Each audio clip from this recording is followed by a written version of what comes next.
Beginning of an interview with Raymond Ruhlman of the Macomb Catholic Services at 15945 Canal Road, Clinton, Michigan.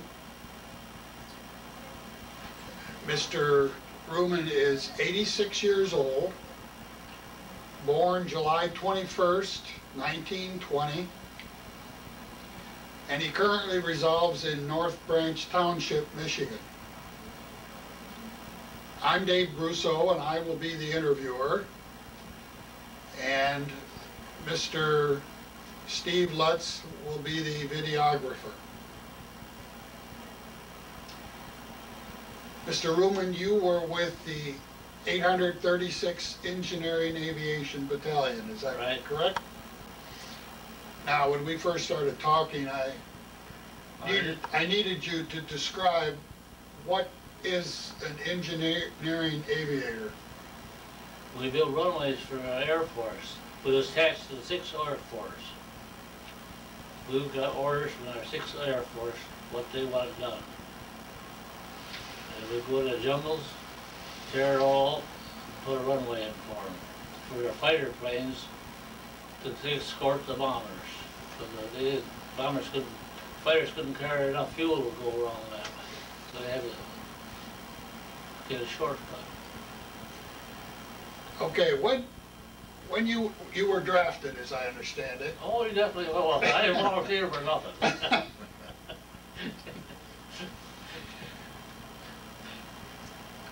You were working on the farm at the time that you were drafted, is that correct? No, I went to Bud Wheel, worked in the shop there for about 6 months before they got me. Before they got you? Yeah. When you were drafted, which was in 1942, July of 1942? I think that's when I went into service, was 42. How did you happen to get into the Engineering Aviation Battalion? They just drafted me. I didn't know what they were doing. I was a farmer, so that was all I was interested in.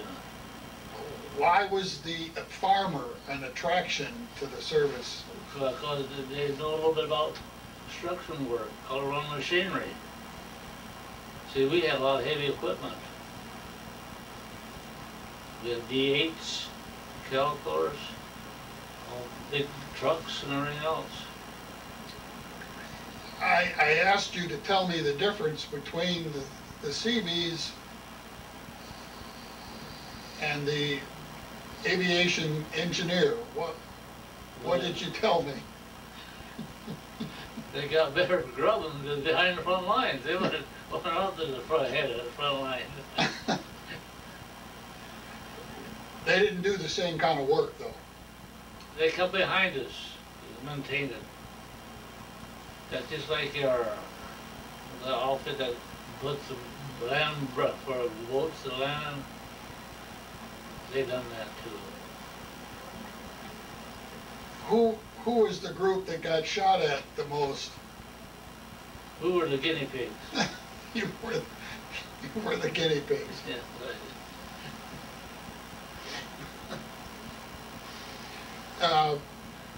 We went, one night we went through 13 different bombing raids. They bombed us 13 different times in one night. Let's step back for a minute. Where did you go?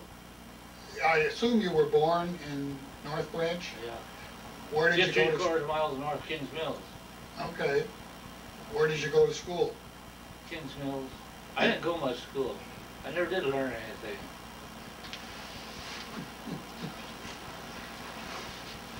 After what school that you attended, you went to work? No, hell, I stayed home on the farm. My mother wasn't able to do much. My dad wasn't too well when I was there, and we used to milk the cows and everything else as kids did. How many were in the family? 7. 7. Yeah.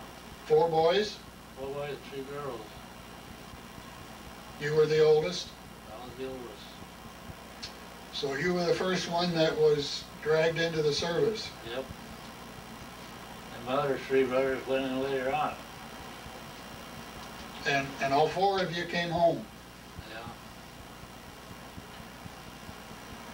Where did you go after you were drafted? Was there a boot camp? No, I don't quite understand now. We were drafted in the camp they had in Michigan. What the hell is the name of that camp? I don't think it's even in operation. Grayling? Huh? Was it Grayling? Could have been, I don't know. But anyway, they put me in there for run some tests on me, and then they shipped me to California. And what did you do in California? Basic training. Learn how to run the equipment that they had, and how to do this and how to do that.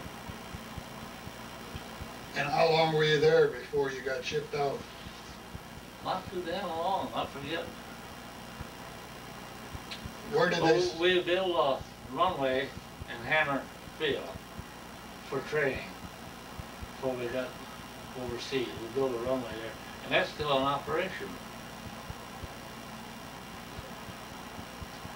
Then when you got shipped overseas, where did you get shipped to? Townsville, Australia, first place we stopped.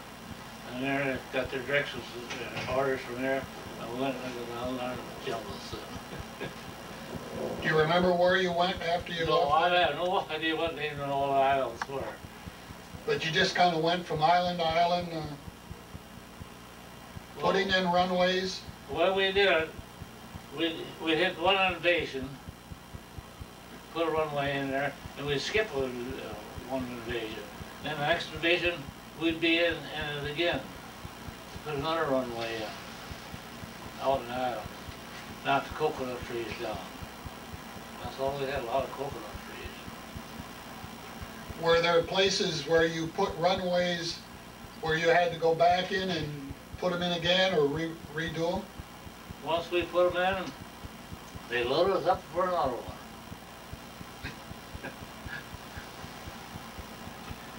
And half our equipment towards the end of the war was stolen.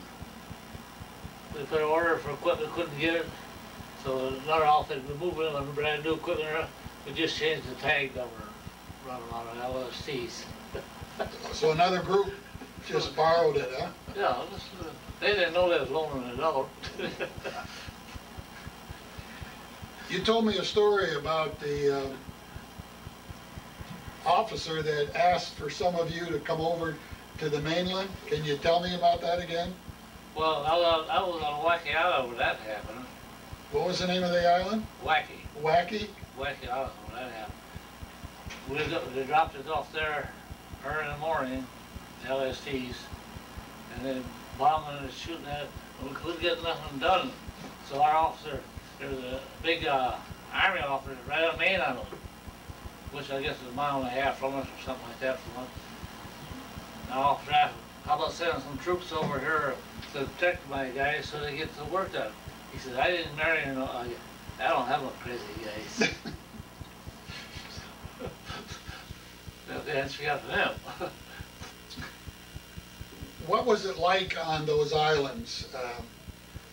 Was there a lot of disease and sickness that the guys went through? Yeah. 'Cause they told us that we wouldn't be able to get over 35 years old. Kind of all the diseases we'd run into.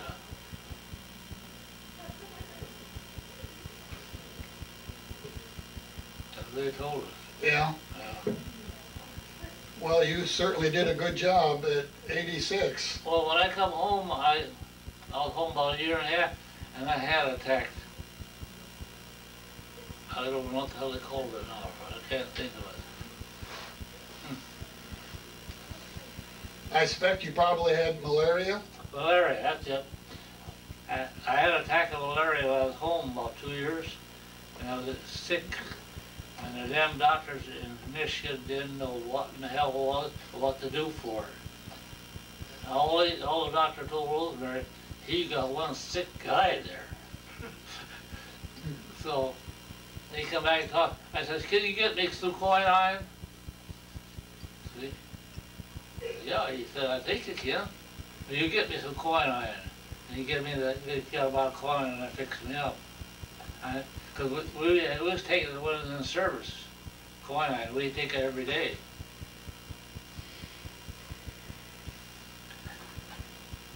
You were telling me another story about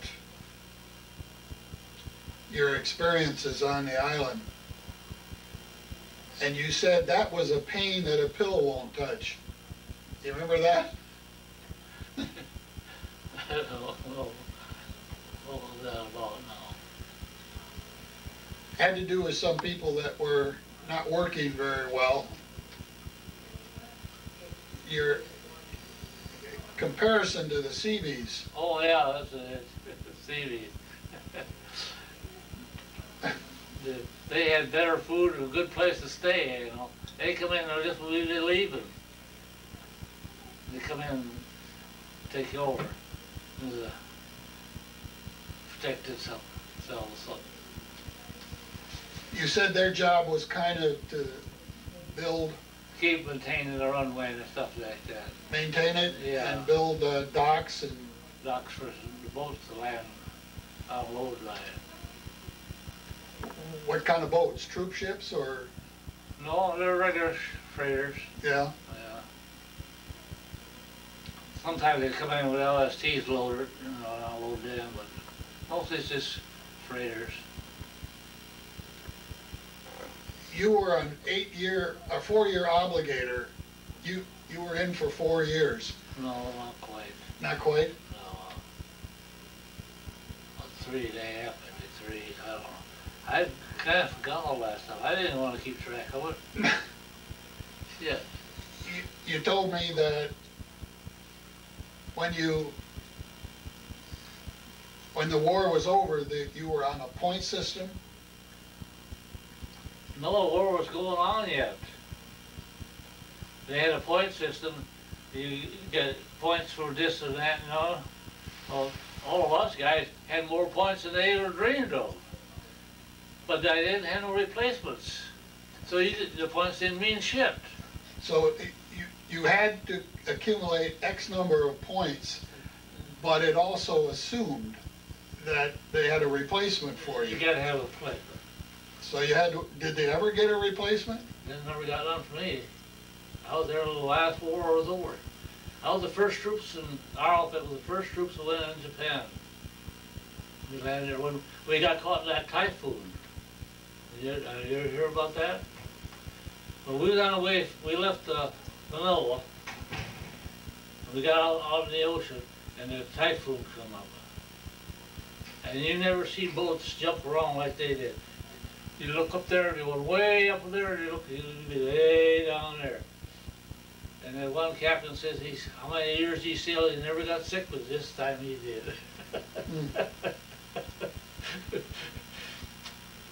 Well, everybody was sick, throwing up.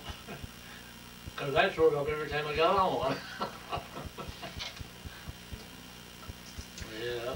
Where you were stationed, how was the food? I don't know, sailing? Excuse me, on the islands that you were. Well, usually when you land there, they give you a chocolate bar, good for 3 days. It wouldn't melt. You get water out of it, it wouldn't do nothing. You just have to break a piece off. That was the extent of your food? Yeah. Yeah, that was good for 3 days. But usually we had something to eat before that, you know, but that was how limited on the bar. Were there certain things you did to,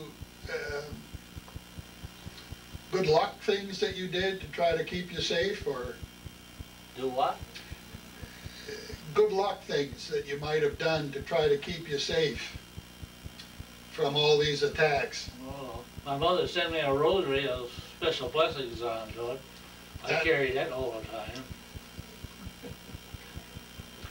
Now, you must have had some entertainment. Yeah, one shell after another. We never, oh, the entertainment would, what's called, come over there one night, one day. One day? That's all entertainment we had. Is that the time that Bob Hope came over? And Yeah. what happened while he was there? We had an alert. There's enemy airplanes in the area, but we didn't get no moment off of that. Did they continue on with the, Yeah. yeah? If you had leave time, where did you go for the leave? Lay down and rest. Wasn't any place to go. No. It was all, the average island was over a mile and a half square. It was surrounded with the ocean. Do you keep in touch with your battalion? Well, we have a reunion every year. You have an extensive package of the reunions that Yeah. you folks have every year. Yeah. All of, see, the ABC companies, and all the companies come there together. And they had headquarters, and it was mostly officials. She's like, some of the roads we have, you know, be one-way traffic certain time of day, one-way traffic the other side certain day. Well, I don't know, me and Charlie McCarthy got mixed up somehow. He was coming one way and I was on the other, going down the road the other way. And then we come head on. Well, I wasn't going to stop. I didn't care who was in it. So the driver there pulled off there, pulled off the side of the road so I could by, and he got stuck. See? And one guy said, "How come he didn't pull off the side road and let the Charlie McCarthy by?" I said, "I could pull him out, but he couldn't pull me out." And that was all. He wrote an item about that in the paper. But my brother seen it, and I told him what happened, what I did. He said, "You didn't do that." I said, "I'm sure the hell did running off the road." But he found it on a book somewhere, so then he come back and said, "I found that." He said, "It was in a book." Is that right? Yeah. But I don't know what book it was or anything else, but no, hell no. I said, "Yeah, I could pull you out, but you couldn't pull me out." And all was said, I pulled him out and went on our way, and he went on his way. How big was your unit when you started out? About 800.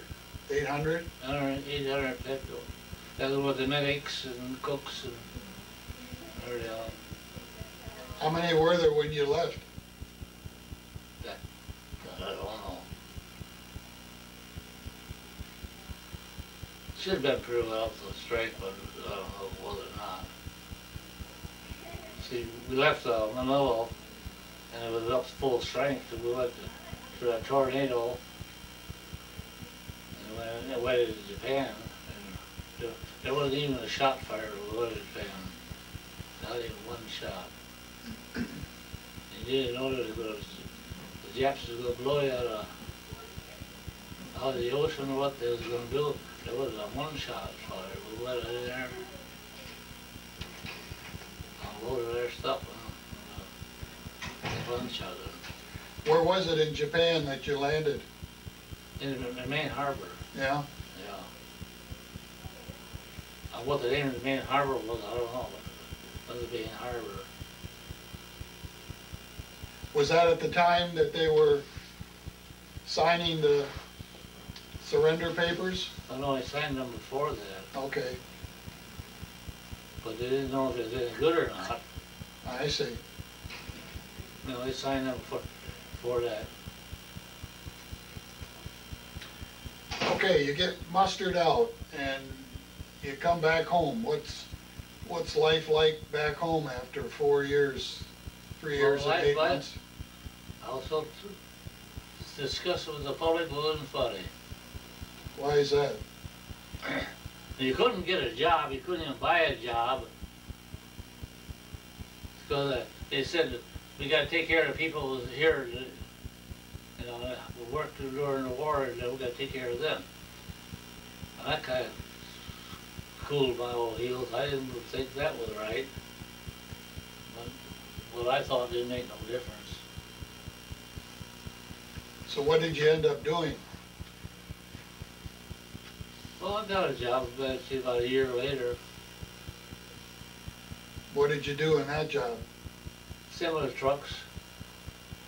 Worked for Dodge Truck Company. How was that job? Okay? It was all right with me. They didn't pay much, but it was all right. I think $1 an hour we got or something like that. When you went over, you were engaged to a young lady. Yeah, And when you came back, she's still around. she was still around.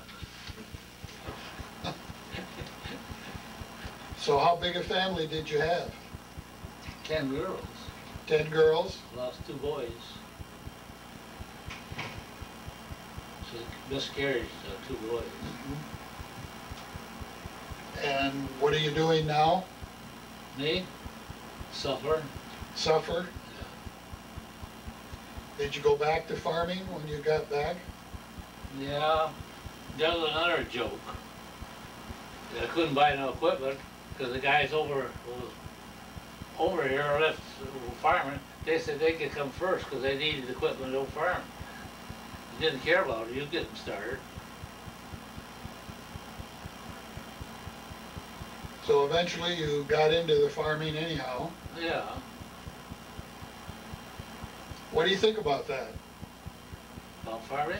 No, about not being able to get started, find work. Well, you couldn't even buy a vehicle. Yeah. Unless you bought some old beat up one. They didn't use that. But that was the best you could do. Are you still farming? Oh, put it around, yeah.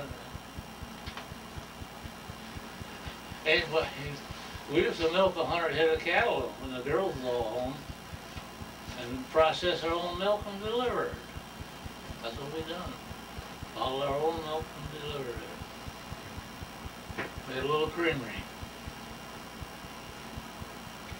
How many grandchildren do you have? I don't know. I wouldn't even guess. They come in the house and say, "Hi, Grandpa. I guess it must be one of the grandchildren," so no, I know. Well, I was very impressed with the amount of information that you've gathered from your reunions. Oh, yeah. You We're having another one in August, this fall. But just where it's going to be at, I don't know yet, because that's the other way. The people in had this one rented, all rented, and they sold it down there in hotel to the people. In the meantime, sold the hotel. Then we didn't have none, so now they got Grand Rapids. They got that one up there, but I don't know what date it's going to be yet for sure. what were some experiences you've had trying to get your reunions? You told me one about GM.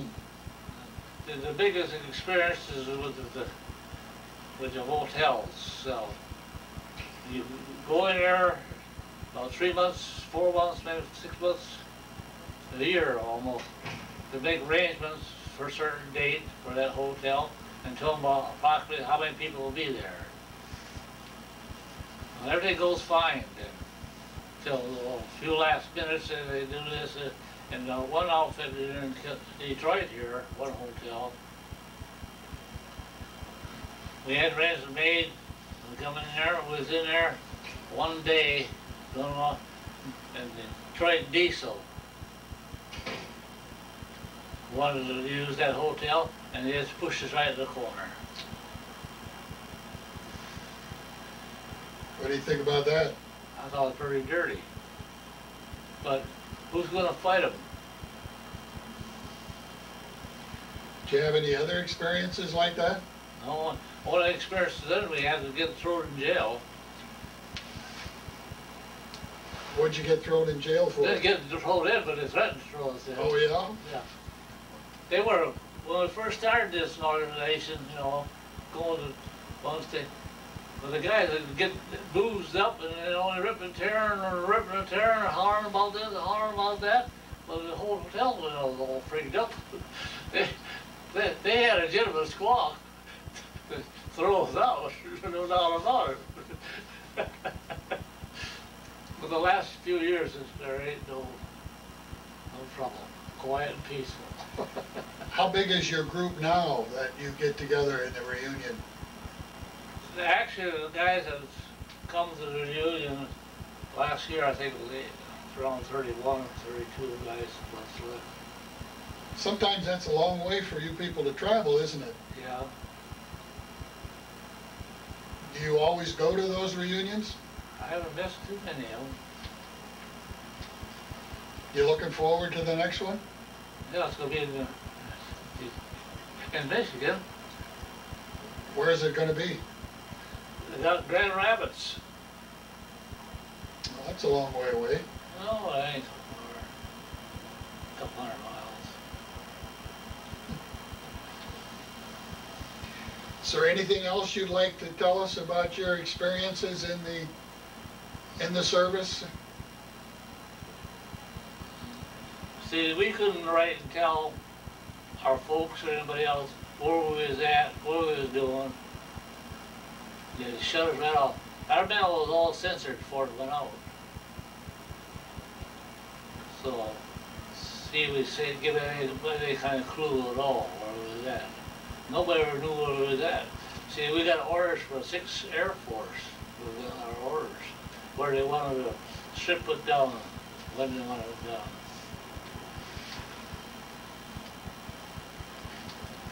But it didn't stop you from writing letters home or getting letters from home. No.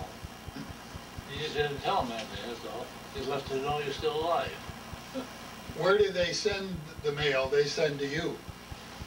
It goes to some central district and then How they find... did that, I don't know. But we get a letter within 3 days sometimes that would be stamped, you know, the postmaster stamp. Within 3 or 4 days, lots of times. But how long it took our letters to get back there, I don't know. I never heard anybody say. Well, thank you, Raymond, for sharing your experiences with us. We appreciate it. Pardon me? They weren't good ones, were they? Well, it's you know, it's not a good or bad. It's we need to know what those experiences were like. I know some of that stuff is not fun to talk about, but Another one, I forget what island I was on, but I was going down this trail. That's all we ever had, trails in the road, and there was an Australian group in there. And it's when the trucks alongside the road, and I stopped. He said he wanted some petrol. I said, I ain't got no petrol. I don't even know what it is. You got petrol in that can there. I said, that's gasoline. And he says, no, that's petrol. So he was out of petrol. Couldn't make a, and I left him be out of petrol. Of course, I didn't have no petrol. I had gasoline. Then got back to the camp and I told the officer what happened. He said, well, that's gas. Petrol's gas for us. And I left the poor bugger sit there. I got a couple cans and I could have filled them up to go.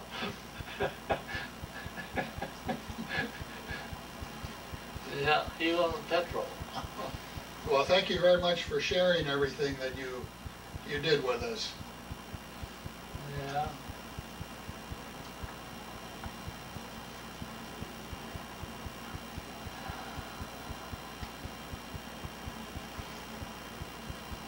And our mess sergeant, he died about 3 years ago. He used to be our mess sergeant now. He used the cans.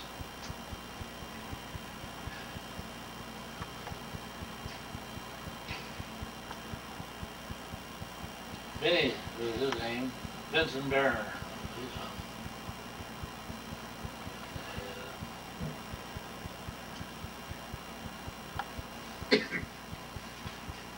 Any other recollections you can make?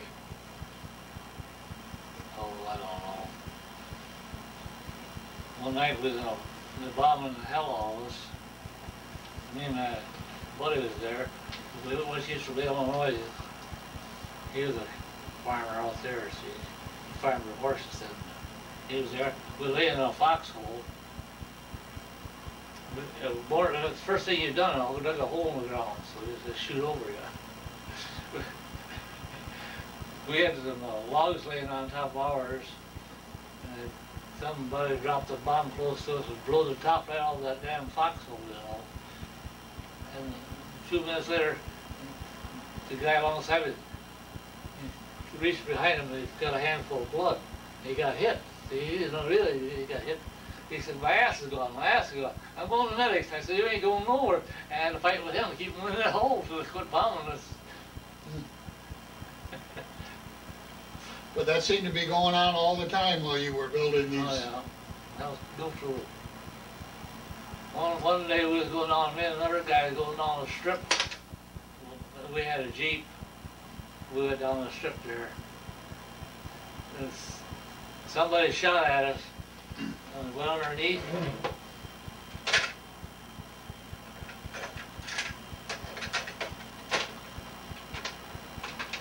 Oh, shot and hit the Jeep we was in. We had a Jeep that day. I went one way, he went the other way. The Jeep went on the road. We just jumped out.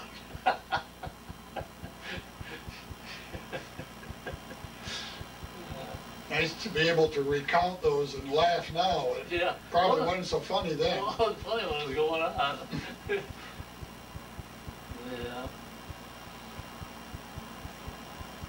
You used to call me Judge in the service. I didn't go by my name. Nobody knew my name. They all knew me was Judge. Where the hell picked that up? I don't know.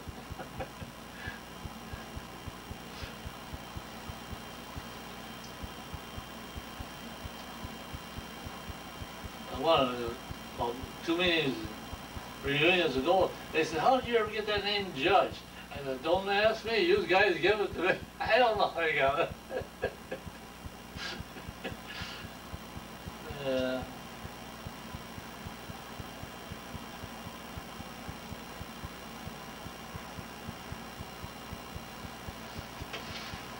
Would you do it again if you had the chance?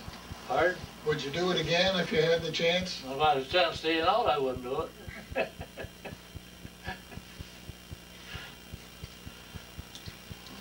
Well, thank you very much, Ray. I appreciate your time. I don't know, I'm gonna go work now.